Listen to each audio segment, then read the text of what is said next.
দর্শক মণ্ডলী আসসালামু আলাইকুম। আশা করি আপনারা সকলেই ভালো আছেন। আজকে ভোরে বাংলাদেশ সময়ে নিউজিল্যান্ড এবং ওয়েস্ট ইন্ডিজের মধ্যকার একটি ম্যাচ ছিল। নিউজিল্যান্ডের বাঁচা মরার লড়াই ম্যাচ ছিল, কিন্তু সেই ম্যাচে নিউজিল্যান্ড নিজেদেরকে বাঁচাতে পারলো না। তারা ওয়েস্ট ইন্ডিজের কাছে 13 রানে পরাজিত হয়েছে। তো নিউজিল্যান্ড টসে জয়লাভ করে এবং ওয়েস্ট ইন্ডিজকে ব্যাটিংয়ের আমন্ত্রণ জানায় এবং ওয়েস্ট ইন্ডিজ নির্ধারিত 20 ওভার শেষে 149 রান সংগ্রহ করে 9 উইকেট হারিয়ে নির্ধারিত 20 ওভার শেষে। ওয়েস্ট ইন্ডিজের শুরুটা ভালো ছিল না। 30 রানে তারা 5-5টি উইকেট হারিয়েছিল। পরবর্তীতে রাদারফোর্ড তিনি একটি প্রান্ত আগলে রেখে টেইল এন্ডারদেরকে নিয়ে তিনি শেষ পর্যন্ত অপরাজিত থাকেন। তিনি দারুণ একটি ইনিংস খেলেছেন। 39 বলে 68 রান করে অপরাজিত ছিলেন। এছাড়া নিকোলাস পুরান তিনি 17 রান করেছিলেন এবং আকিল হোসেন 15 রান করেছিলেন। তো দারুণ বোলিং করেছিলেন ট্রেন্ট বোল্ট, তিনি 4 ওভার বোলিং করে 3 উইকেট পেয়েছেন এবং 16 রান দিয়েছেন। এবং টিম সাউদি 4 ওভার বোলিং করে 21 রান দিয়ে 2টি উইকেট এবং ফার্গুসন তিনি 4 ওভার বোলিং করে 27 রান দিয়ে 2টি উইকেট লাভ করেছিলেন।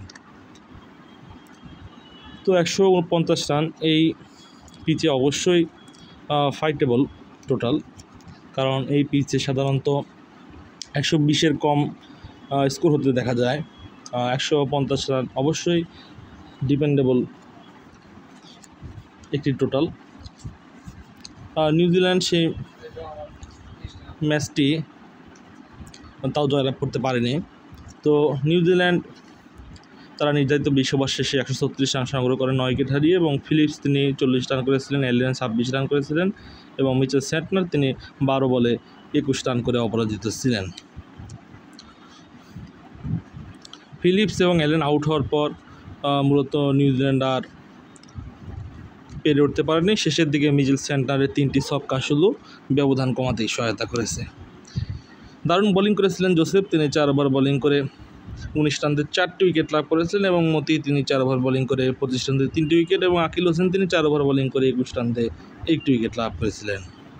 তো রাদারফোর্ডকে প্লেয়ার অফ দ্য ম্যাচের হিসেবে পুরস্কার দেওয়া হয়। তিনি 39 বলে 68 রানের অসাধারণ একটি ইনিংস খেলেছিলেন। তো নিউজিল্যান্ড প্রথম ম্যাচেও তারা আফগানিস্তানের নিকট শোচনীয়ভাবে প্রায় 100 রানেরও বেশি ব্যবধানে জয়বরণ করে। তো আজও তারা ওয়েস্ট ইন্ডিজ বা ক্যারিবিয়ানদের নিকট তারা পরাজিত হলো। ব্ল্যাক ক্যাপসদের জন্য এই টি-20 বিশ্বকাপটা ভালো গেল না। তো আজ বাংলাদেশ সময় রাত 8:30টায় কিন্তু বাঙালিরা ডাচদের বিরুদ্ধে লড়বে। তো সেই ম্যাচ দেখার আগাম আমন্ত্রণ জানাচ্ছি এবং বাংলাদেশ দলের জন্য শুভকামনা জানিয়ে ভিডিওটি এখানে শেষ করছি। এতক্ষণ আপনাদের সাথে ছিলাম আমি জুলকার 9। নতুন আপডেট পেতে আমার সাথেই থাকুন এবং আমার ইউটিউব চ্যানেল জুলকার পয়েন্টকে অবশ্যই সাবস্ক্রাইব করে দেবেন। আসসালামু আলাইকুম।